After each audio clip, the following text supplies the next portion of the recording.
Ay, ito pala yung flashlight ng mami ko. Nandun na talaga. Hala na, nasira.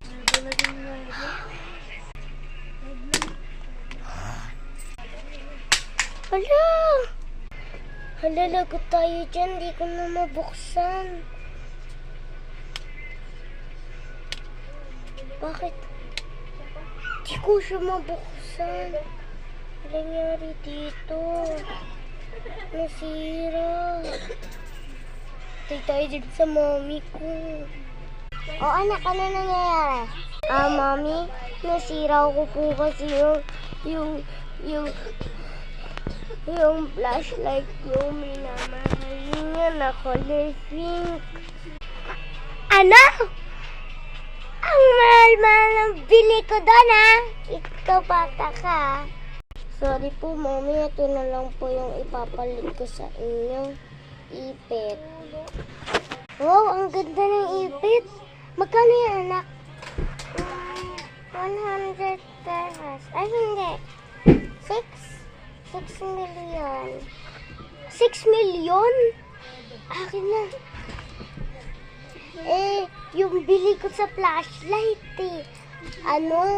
mga 1 million lang. Ito 6 million. Grabe. Pwede ito.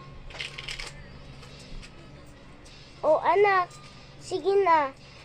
O sige anak, magluluto ako ng pagkain natin. Ang ganda guys. Magluluto na ako ng pagkain anak. Ari.